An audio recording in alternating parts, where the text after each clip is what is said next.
شکر ادا کرنے کے لیے وقت نہیں، شکر ادا کرنے والی ہمارے پاس زبان نہیں، زبان ہے تو شکوے کرتی ہے، بڑا پریشان ہوں، بڑی تکلیف میں ہوں، بڑی بیماریاں ہیں، کاروبار ٹھپ ہو گیا ہے۔ نہیں میرے پیارے اسلامی بھائیوں، یہ ناشکری کرتے رہو گے تو کاروبار ٹھپ ہوتا رہے گا، یہ ناشکری کرتے رہو گے بیماریاں بڑھتی رہیں گی، یہ ناشکری کرتے رہو گے مصیبتیں آتی رہیں گی۔ شکر گزار بن جاؤ، عافیتیں آتی رہیں گی۔ اللہ کا شکر ادا کرنے والے بن جاؤ، رب کی نعمتوں کا سایہ تم پر ہو جائے گا۔ آج کے اس اجتماع کی برکت سے ایک مختصر خاکہ پیش کرتا ہوں۔ آج جو ہم نے ناشتے میں روٹی اگر کھائی ہے، وہ روٹی کا لقمہ، وہ مختصر سالن ہم تک کیسے پہنچا؟ یاد رکھیے، لقمہ دو چیزوں کا مجموعہ ہے، روٹی اور سالن۔ روٹی بنتی ہے آٹے سے، آٹا بنتا ہے گندم سے، اور سالن سبزی یا گوشت سے تیار ہوتا ہے۔ جن جانوروں کے گوشت سے سالن تیار ہوتا ہے ان کی نشو نما گھاس وغیرہ سے ہوتی ہے، سبزی اور گھاس کی پیداوار زمین سے ہوتی ہے۔ المختصر روٹی اور سالن دونوں کا حصول زمینی پیداوار ایگریکلچر پروڈکشن سے موقوف ہے۔ اور زرعی پیداوار کیسے ہوتی ہے؟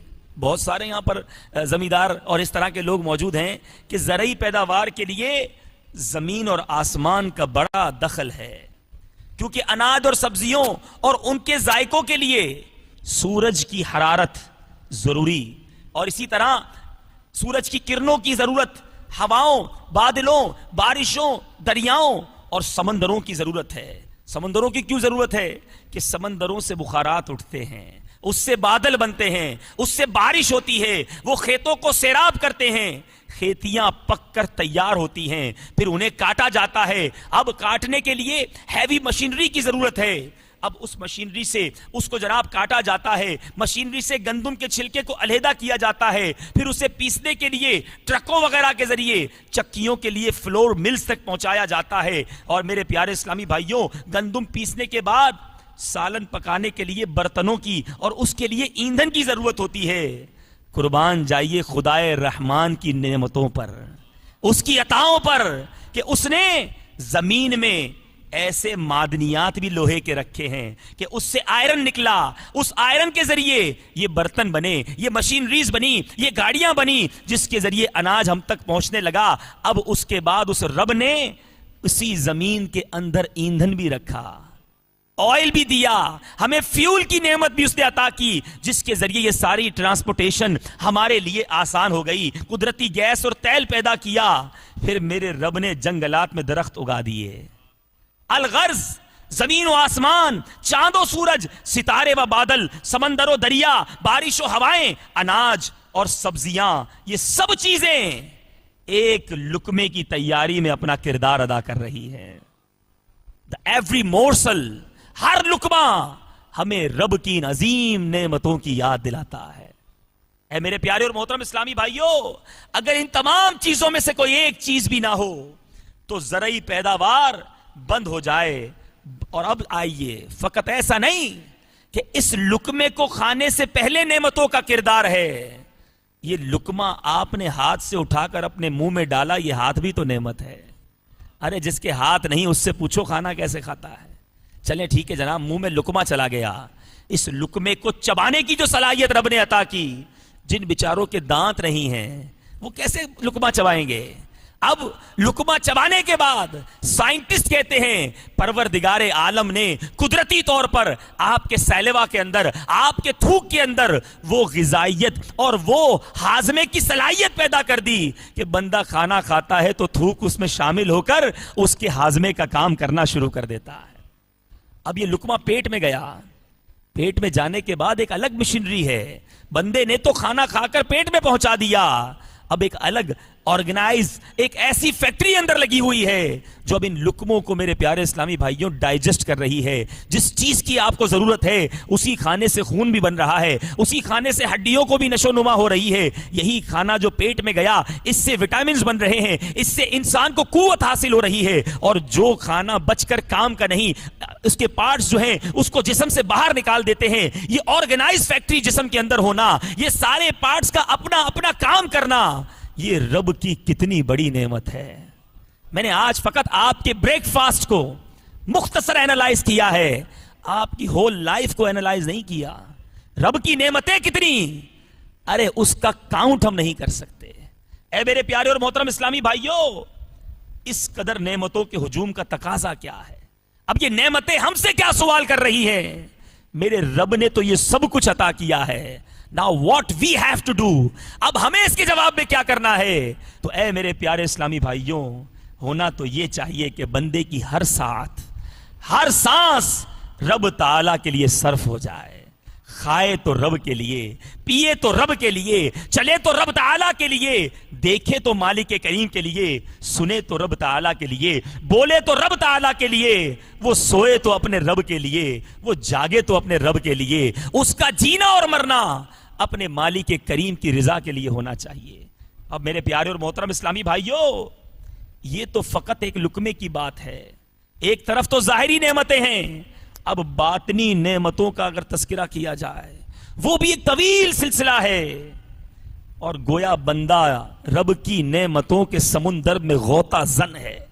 اوپر نگاہ اٹھائے تو اسی کی نعمتوں کے دلکش نظارے ہیں، نیچے دیکھے تو اس کی نعمتوں کے جال بچھے ہیں، دائیں دیکھے تو اس کی نعمتیں، بائیں دیکھے تو اس کی نعمتیں، آگے دیکھے تو اس کی نعمتیں، پیچھے مڑ کر نظر کرے تو اس کی نعمتیں. بلکہ سچ تو یہ ہے یہ دیکھنا بھی اس کی نعمت ہے. آنکھیں دی تو رب نے، ہم نے دیکھا نا، یہ آنکھیں اس کی نعمت ہیں. پیے تو پینا نعمت، سوئے تو سونا نعمت، جاگے تو جاگنا نعمت، بولے تو بولنا نعمت، سنے تو سننا نعمت، ارے پہننے تو پہننا نعمت. میرے پیارے اسلامی، اگر کوئی پڑھتا ہے تو وہ پڑھنا نعمت ہے، اگر کچھ اچھا سمجھتا ہے تو سمجھنا بھی نعمت ہے. اور جس نعمت کی ناشکری کی جائے وہ عذاب اور آفت ہے. اب میں نعمتوں کے مقابلے میں آپ کو جس عبادت کی طرف توجہ دلانا چاہتا ہوں، پہلے تو یہ ریئلائز ہوا کہ ہم تو نعمتوں کے سمندر میں غوطہ زن ہیں. اب جواب کیا ہے ان نعمتوں کا؟ ان نعمتوں کے بارے میں ہم پر اب کیا لازم ہو جاتا ہے؟ تو یاد رکھیے میرے پیارے اسلامی بھائیوں، بینگ اے مسلم ہم سب پر یہ لازم ہے کہ شکر رب کی بارگاہ میں بجا لاتے رہیں، ان نعمتوں کا شکر ادا کرتے رہیں. اور یاد رکھیے جن نعمتوں کا شکر ادا نہیں کیا جاتا، سیدنا امام حسن بصری علیہ رحمت اللہ الکوی فرماتے ہیں، بے شک اللہ عز و جل جب تک چاہتا ہے اپنی نعمت سے لوگوں کو فائدہ پہنچاتا ہے، اور جب اس کی ناشکری کی جاتی ہے تو وہ اسی کو ان کے لیے عذاب بنا دیتا ہے. ایسا نہیں کہ ہر نعمت یہ برکت ہی رہتی ہے. آپ نے ایسے لوگ بھی دیکھے ہوں گے جو پہلے اولاد کے لیے روتے تھے، دعائیں کرواتے تھے، اب اولاد ہو گئی تو اولاد ہونے کے بعد رو رہے ہیں کہ اولاد نافرمان ہو گئی. ایسے لوگ دیکھے ہوں گے جو مال کمانے کے لیے روتے تھے، اب جب پیسہ آ گیا تو سکون کے لیے رو رہے ہیں. آپ نے ایسے لوگ دیکھے ہوں گے جو منصب کے لیے، جو کسی اسٹیٹس کے لیے تڑپتے تھے، آج اسٹیٹس مل گیا تو جان بچانے کی پریشانی ساتھ آ گئی ہے. Now we have to decide، ہمیں طے کرنا ہے کہ ہمیں اپنی نعمت کو رحمت رہنے دینا ہے، رب کی عطا کی گئی نعمتوں کو اللہ تبارک و تعالیٰ کی طرف سے برکت رہنے دینا ہے، یا ان نعمتوں کا غلط استعمال کر کے، ان نعمتوں کی ناشکری کر کے انہی نعمتوں کو عذاب میں کنورٹ کرنا ہے. یہ فیصلہ ہم سب نے کرنا ہے. اے میرے پیارے اور محترم اسلامی بھائیوں، بندے پر واجب ہے کہ نعمتوں پر خدائے بزرگ و برتر کا شکر ادا کرتے رہے. چنانچہ اللہ عز و جل ارشاد فرماتا ہے، ترجمہ کنز الایمان، اے ایمان والو خواہ ہماری دی ہوئی ستھری چیزیں اور اللہ عز و جل کا احسان مانو اگر تم اسی کو پوجتے ہو. صدر الافاضل حضرت علامہ مفتی سید محمد نعیم الدین مراد آبادی علیہ رحمت اللہ الہادی اس کی تفسیر کے تحت فرماتے ہیں، اس آیت سے معلوم ہوا کہ اللہ عز و جل کی نعمتوں پر شکر واجب ہے. تفسیر بیضاوی میں اس کے تحت لکھا ہے، عبادت بغیر شکر کے مکمل نہیں ہوتی. اور تفسیر کبیر میں فرمایا کہ شکر تمام عبادتوں کی اصل ہے. اے میرے پیارے اور محترم اسلامی بھائیوں، یاد رکھیے شکر اعلیٰ درجے کی عبادت ہے، شکر کی توفیق عظیم سعادت ہے، شکر اللہ والوں کی عادت ہے، شکر رب کی اطاعت ہے، شکر بذریعہ بقائے نعمت ہے، شکر ترک معصیت ہے، شکر معرفت نعمت ہے، جبکہ ناشکری باعث ہلاکت ہے اور نعمتوں میں رکاوٹ ہے۔ اے میرے پیارے اور محترم اسلامی بھائیوں، آئیے اس نبی کی بات کرتے ہیں جس نبی کا کلمہ میں نے بھی پڑھا ہے اور آپ نے بھی پڑھا ہے۔ مدینے والے آقا صلی اللہ تعالی علیہ وسلم کے دربار میں چلتے ہیں اور سمجھنے کی کوشش کرتے ہیں کہ احادیث ہماری اس بارے میں کیا رہنمائی فرماتی ہے۔ حضرت سیدنا انس رضی اللہ تعالیٰ عنہ سے روایت کہ پیارے آقا مدینے والے مصطفیٰ صلی اللہ تعالی علیہ وسلم نے ارشاد فرمایا، اللہ عز و جل کسی بندے کو اہل، مال اور اولاد کی صورت میں کوئی نعمت عطا کرے، پھر وہ کہے ما شاء اللہ لا قوت الا باللہ، تو وہ اس میں یعنی نعمتوں میں موت کے علاوہ کوئی آفت نہیں دیکھے گا، یعنی اسے کوئی آفت اس کی نعمتوں میں کوئی ڈکریز نہیں ہوگی، کنٹینیس وہ نعمتیں رہیں گی اگر وہ نعمتوں کا شکر ادا کرے گا۔ اے میرے پیارے اسلامی بھائیوں، آج اناج کو بڑا ضائع کیا جاتا ہے۔ معذرت کے ساتھ وہ لوگ جو یہاں مجھے سن رہے ہیں دعوتوں کے اندر، آج ہمارے دسترخوان پر جتنا اناج ضائع ہوتا ہے کبھی ہم نے اس کا تصور کیا؟ اگر آج وہ لوگ مجھے سن رہے ہیں جو یہاں گجرات کے فیضان مدینہ میں جمع ہیں یا جو مدنی چینل کے ناظرین دنیا بھر میں بعد میں وہ سنیں، خدا را اناج کی تعظیم کیجئے۔ آپ کے گھروں میں آپ کی دعوتوں میں اتنا کھانا ضائع ہو جاتا ہے کہ اس سے کئی غریبوں کا پیٹ بھر سکتا تھا۔ غریب پورے مہینے میں اتنا نہیں کما کے کھا سکتا جتنا آپ کے دسترخوان سے کھانا نیچے پھینک جاتا ہے۔ ایسا مت کیجئے، یہ رب کی نعمت ہے۔ آئیے کعبے کے بدر الدجا، طیبہ کے شمس الضحا، دافع جملہ بلا، شافع یوم جزا صلی اللہ تعالی علیہ وسلم کا فرمان آپ کو سناؤں۔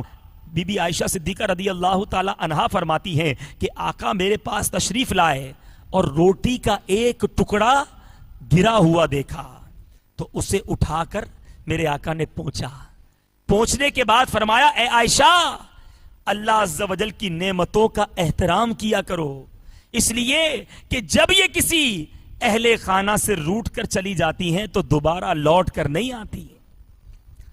پوچھئے بزرگوں سے، آج یہاں بزرگ بھی بیٹھے ہیں کہ پہلے تھوڑا کماتے تھے، بڑا بچتا تھا، پورا گھر کھا لیتا تھا، کھانا پکاتے تھے ختم نہیں ہوتا تھا، سب لوگ کھاتے رہتے تھے، بڑی برکت تھی۔ آج زیادہ کماتے ہیں پھر بھی پورا نہیں ہوتا، آج گھر میں اناج میں برکت نہیں ہے۔ ارے ہم ہی نے تو اناج کی ویلیو ختم کر دی، ہم ہی نے تو روٹی کا ادب ختم کر دیا۔ یہاں فقط اناج کا نہیں بلکہ ہر رب کی نعمت کا ہمیں احتیاط اور اس کا ادب کرنا چاہیے۔ ہم نے سنا آقا فرماتے نعمتوں کا احترام کیا کرو، جب یہ جاتی ہے نا پھر لوٹ کر نہیں آتی۔ آج ہم نے پانی کا بے دریغ استعمال شروع کر دیا، کس قدر پانی ضائع کیا جاتا ہے۔ دیکھیں ہمارے ملک میں پانی کی قلت آ گئی، اگر ہم کفایت کے ساتھ احترام کے ساتھ رب کی اس نعمت کا استعمال کریں، جہاں ضرورت ہو وہاں استعمال کریں تو انشاءاللہ یہ پانی کی کمی بھی دور ہو سکتی ہے۔ الیکٹرک کو دیکھ لیجئے، سارا دن لائٹیں پنکھے جلتے رہتے ہیں، ضرورت نہیں پھر بھی جلتے ہیں۔ آپ کہیں گے جناب اللہ نے بڑھا دیا ہے ہم بل پے کر دیں گے، نہیں، یہ رب کی نعمت ہے، جتنی ضرورت ہے اتنی استعمال کیجئے۔ اگر مسجدوں میں لوگ، کمیٹی والے، مسجدوں کے امام اور اس طرح کے لوگ مجھے سنیں تو یاد رکھیے وقف کے مال سے اگر ایکسٹرا بجلی آپ نے جلائی، وہاں ضرورت نہ تھی تو اس کا حساب دینا پڑے گا، اور یہ وقف کا مال ہے۔ تو ہمیں مسجدوں میں، ہمیں مدارس میں، ہمیں جامعات میں بھی احتیاط کرنی ہے، اور اسی طرح اپنے گھروں میں بھی احتیاط کیجیے۔ جس کمرے میں لائٹ کی ضرورت نہیں، جس کمرے میں پنکھے کی ضرورت نہیں، کوئی نہیں ہے وہاں بھی ایئر کنڈیشن چل رہا ہے، وہاں بھی پنکھے چل رہے ہیں، ٹھیک ہے آپ کو رب نے دیا ہے، ارے اس نعمت کا احترام کیجئے تو رب اس میں برکت عطا فرما دے گا، اور یہ ہر نعمت میں ہے۔ ہمیں ان نعمتوں کے بارے میں سوچنا چاہیے۔ میرے پیارے اسلامی بھائیوں، ہر کوئی چاہتا ہے کہ اس کی نعمتوں میں اضافہ ہو، جو اللہ نے عطا کیا ہے وہ کنٹینیو بھی رہے بلکہ اس میں انکریمنٹ بھی ہوتے رہے، وہ زیادہ ہو جائے۔ آئیے میں آپ کو ایک فارمولہ پیش کرتا ہوں۔ پیارے آقا مدینے والے مصطفیٰ صلی اللہ تعالی علیہ وسلم نے ارشاد فرمایا، اللہ عز و جل اپنے بندے کو شکر کی توفیق عطا فرماتا ہے تو پھر اسے نعمت کی زیادتی سے محروم نہیں فرماتا. جس کو شکر مل جاتا ہے اس کی نعمتیں بڑھتی رہتی ہیں. کیوں کہ رب نے قرآن میں فرمایا اگر احسان مانو گے تو میں تمہیں اور دوں گا. قربان جائیے رب کے, نعمتیں دیں, شکر ادا کرو, رب اور عطا فرمائے گا. پھر بھی بندہ شکر ادا نہیں کرتا, بلکہ آج کسی کو مشکل آ جائے, آج کسی کو پریشانی آ جائے تو بندے کی زبان شکوہ کرتے نہیں تھکتی. حالانکہ مدینے والے مصطفیٰ صلی اللہ تعالی علیہ وسلم کی پیاری پیاری دعا کیا ہوتی. میرے آقا فرماتے اللہم انی اعوذ بک من زوال نعمتک وفجاءت نقمتک وتحول عافیتک وجمیع سخطک. اے اللہ, میں تیری نعمت کے چھن جانے, تیرے اچانک عتاب, تیری عافیت کے پھر جانے اور تیری ہر طرح کی ناراضی سے تیری پناہ مانگتا ہوں. ہمیں بھی اس طرح دعا مانگتے رہنے چاہیے. یہ عافیتیں جس سے پھر جائیں نا وہ ذلیل و رسوا ہو جاتا ہے. اللہ تعالیٰ سے ہم زوال نعمت سے بچنے کا سوال کرتے ہیں. اے مولا, ہمیں تو نے عافیتیں عطا کی ہیں, ان عافیتوں کو ہم سے نہ پھیرنا. مولا ہمیشہ اپنا لطف و کرم ہم پر جاری رکھنا. تو ہے میرے پیارے اسلامی بھائیوں, یہ چند آیات اور احادیث کے ذریعے میں نے یہ میسج آپ کی بارگاہ میں کنوے کرنے کی کوشش کی کہ جب تک بندہ شکر ادا کرتا رہتا ہے تب تک اس پر نعمتوں کی برسات ہوتی رہتی ہے, اور جو شکر ادا نہیں کرتا اس کی نعمتیں زحمت میں تبدیل ہو جاتی ہیں, اس کی نعمتیں اس سے چھین لی جاتی ہیں. اور اب رب کی نعمتیں اتنی ہیں کہ میں ساری زندگی شکر ادا کرتا رہوں پھر بھی اس کا شکر ادا نہیں کر سکوں گا. آج کسی سے ملیے, بالخصوص یہاں بزنس کمیونٹی بیٹھی ہے, چیمبر آف کامرس سے تعلق رکھنے والے بیٹھے ہیں, جب ان سے بات کی جائے کیا حال ہے آپ کے, ہاں جناب آج کل بزنس بڑا ٹھنڈا جا رہا ہے, آج کل جناب ایکسپورٹ کرتے ہیں, پہلے بڑا نفع ہوتا تھا, آج کل پروفٹ ریشیو بڑا کم ہو گیا ہے, آج کل را مٹیریل بڑا مہنگا ہوتا جا رہا ہے, بجلی بڑی مہنگی ہو گئی اس لیے ہمارا بزنس بڑا ڈیفیکلٹ ہو گیا ہے. ارے کبھی کسی کے پوچھنے پر آپ نے یہ کہا کہ اللہ کا بڑا شکر ہے, میرے رب نے بہت کچھ عطا کیا ہے, میرے مالک نے مجھ پر عافیتوں کے در کھولے ہوئے ہیں, میرے رب نے مجھے کروڑوں سے بہتر بنایا ہے. یہ زبان شکوہ تو کرتی ہے, شکر نہیں کرتی. آج تھوڑی سی بیماری آ جائے تو ساری دنیا کو بتانا ضروری ہے میرے سر میں درد ہے, میں بڑا بیمار ہوں. ارے وہ ڈاکٹر تو نہیں ہے جو آپ کا علاج کر دے گا. آپ تھوڑا سا صبر کر لیتے, رب کی بارگاہ میں شکر ادا کر لیتے تو آپ کو صبر کی نیکیاں مل جاتی, رب کی رضا مل جاتی. آپ بتائیے مجھے, قرآن مجید پورا پڑھ لیجئے, کہیں آپ یہ نہیں سنو گے کہ رب تعالیٰ مالداروں کے ساتھ ہے, کہیں نہیں سنو گے کہ رب تعالیٰ پیسے والوں کے ساتھ ہے, رب تعالیٰ دنیا میں اقتدار رکھنے والوں کے ساتھ ہے. اگر پڑھیں گے تو یہ پڑھیں گے ان اللہ مع الصابرین, اللہ تعالیٰ صبر کرنے والوں کے ساتھ ہے. تو صبر کیجئے, مشکل ہے, پریشانی ہے, صبر کیجئے, شکر کیجئے. یہاں پولیٹیشین موجود ہیں, معذرت کے ساتھ آج عوام چاہتی ہے کہ ہمارا پولیٹیشین سے رابطہ مضبوط ہو جائے, کسی M P A M N A minister سے بات اچھی ہو جائے گی, تو مشکل وقت آئے گا تو آسانی سے نکل جائے گا. کوئی پریشانی ہوگی تو ان سے تعلق واسطہ کام آ جائے گا. میں یہاں موجود ایک ایک اسلامی بھائی سے سوال کرنا چاہتا ہوں, جس کے ساتھ رب ہو جائے اس کی مشکل مشکل رہے گی. ارے کیوں دنیا والوں کے پیچھے بھاگتے ہو, اس رب سے ناتا کیوں نہیں جوڑ لیتے جو حل المشکلات ہے, جو دافع الولیات ہے, جو مسبب الاسباب ہے, جو قاضی الحاجات ہے. ساری دنیا والوں کے پیچھے بھاگتے ہو, اپنے رب کی بارگاہ میں ایک سجدہ ہی کر لو.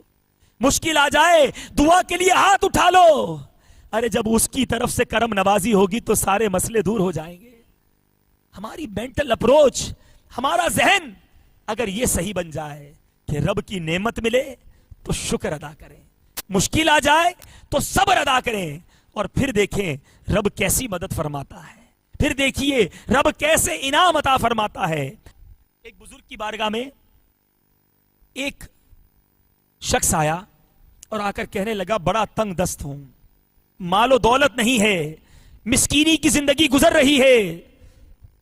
ان بزرگ کو بڑا تعجب ہوا, اللہ والے تھے, کہنے لگے اچھا ایسا کرو, یہ جو آنکھیں ہیں نا یہ مجھے دے دو اور 2 لاکھ روپے لے لو.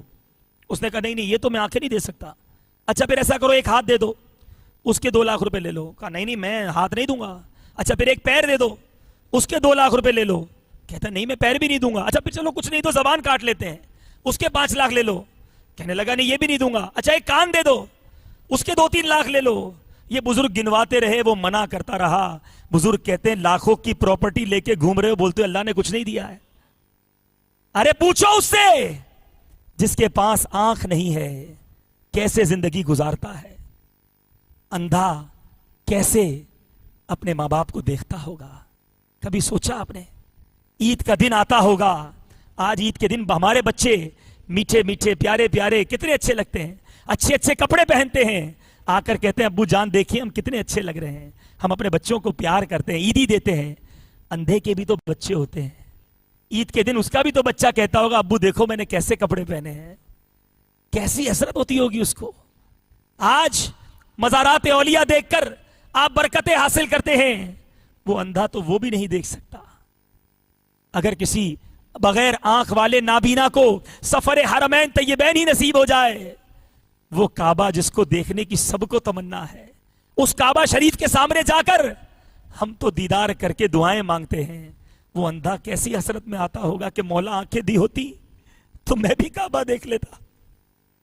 جب گنبد خضرا پر قافلہ پہنچتا ہوگا اور قافلے والے اعلان کرتے ہوں گے خوش نصیبو پیارا پیارا گنبد خضرا دیکھ لو، نبی کا روزہ دیکھ لو، اس اندھے پر کیسی حسرت آ رہی ہوتی ہوگی کہ میرے پاس آنکھیں ہوتی تو میں بھی مدینہ دیکھتا.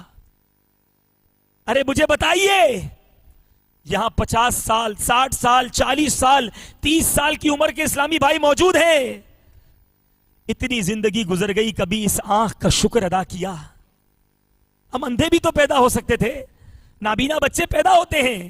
ہم نے تو نہیں مانگا تھا رب سے مولا مجھے آنکھ والا بنانا، میرے رب نے بن مانگے آنکھیں عطا کر دی، اور میری زبان اس کا شکر ادا نہیں کرتی. ہاتھ یہ کتنی بڑی نعمت ہے، پوچھئے اس سے جس کے ہاتھ نہیں ہے کیسے زندگی گزارتا ہے. رب نے بن مانگے ہاتھ عطا کر دیے. یہ پیر جس سے ساری دنیا میں دندناتے پھرتے ہیں، پوچھئے اس سے جو لنگڑا ہے بیچارہ ویل چیئر پر یا بے ساکھیوں پر زندگی گزارتا ہے، میرے رب نے یہ پیر سلامت دیے. آج بڑی اچھی بات کرتا ہوں، لوگ میری بات توجہ سے سنتے ہیں. یہ زبان میرے رب نے عطا کی. گونگے بھی تو پیدا ہوتے ہیں، بار بار بیچارے اشارے کرتے ہیں، ان کی کوئی بات نہیں سمجھتا، پھر اشارہ کرتے ہیں، پھر کوئی نہیں سمجھتا، بے بسی سے دیکھتے رہتے ہیں کہ میری بات تو سمجھ لو، میری بات کو کیچ تو کر لو، میں کہنا کیا چاہتا ہوں. ہمارے رب نے ہمیں زبان کی نعمت عطا کی ہے. میں آپ سب سے سوال کرتا ہوں، اتنی زندگی میں کتنی بار زبان کی نعمت کا شکر ادا کیا؟ کتنی بار ہاتھوں کی نعمت کا شکر ادا کیا آپ نے؟ کتنی بار پیروں کی نعمت کا شکر ادا کیا؟ بلکہ خدا کی قسم ساری نعمتیں ایک طرف، رب نے جو ایمان کی نعمت عطا کی ہے نا، ارے اسی نعمت پر ساری زندگی سجدے میں رہتے، کوئی اور کام نہ کرتے تو یہ بھی رب کا ہم شکر ادا نہ کر سکتے. ارے آج کافر کے گھر میں بھی تو بچہ پیدا ہوتا ہے، ذرا سوچئے ہم بھی تو کسی غیر مسلم کے گھر پیدا ہو سکتے تھے. کتنے کنورٹ ہوتے ہیں، طرح طرح کے مذہب سے تعلق رکھنے والے گھروں کے جب بچے پیدا ہوتے ہیں وہی مذہب اختیار کرتے ہیں اور اسی پر موت آ جاتی ہے. بہت کم ریئر کیسز ہوتا ہے جو لوگ کنورٹ ہوتے ہیں. ہم نے دعا تو نہیں کی تھی، دنیا میں آنے سے پہلے یہ مانگا تو نہیں تھا کہ مولا مجھے مسلمان گھرانے میں پیدا کیجیو. رب کا احسان دیکھیے، رب نے ایمان والوں کے گھر میں پیدا کر دیا، ایمان کی دولت بغیر مانگے عطا کر دی. میں آپ سب سے پوچھنا چاہتا ہوں کتنی بار آج تک آپ نے رب سے ایمان کی دولت پر شکر ادا کیا ہے؟ پھر ایک اور بڑی نعمت، رب نے مصطفیٰ جان رحمت کا امتی بنا دیا. ارے یہ کوئی چھوٹی سعادت ہے؟ ارے نبی کا امتی بننے کی تمنا انبیاء کیا کرتے ہیں اور ہم بے مانگے نبی کے امتی بن گئے.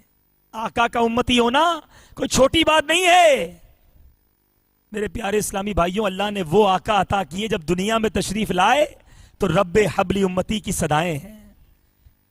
جب معراج کی شب گئے اس گناہگار امت کو نہ بھولے. جب دنیا سے تشریف لے جانے لگے قبر انور میں اتارا جا رہا ہے، اس وقت بھی لبہائے مبارکہ کو جنبش ہے اور اب اپنی امت کے لیے دعائیں ہو رہی ہیں۔ میرے آقا فرماتے ہیں قیامت کے دن تمام نبیوں کو نور کے ممبر عطا کیے جائیں گے۔ حدیث پاک کا مفہوم ہے میں اس وقت تک اپنے ممبر پر نہ بیٹھوں گا جب تک اپنے ایک ایک امتی کو جنت میں نہ داخل کروا لوں۔ ہم نے تو نہ دعا کی تھی کہ مولا نبی کا امتی بنانا، بے مانگے وداؤٹ اینی کوسچن ہمارے رب نے آقا کا امتی بنا دیا۔ کتنی بار اس نعمت کا شکر ادا کیا ہے۔ شکر ادا کرنے کے لیے وقت نہیں، شکر ادا کرنے والی ہمارے پاس زبان نہیں، زبان ہے تو شکوے کرتی ہے۔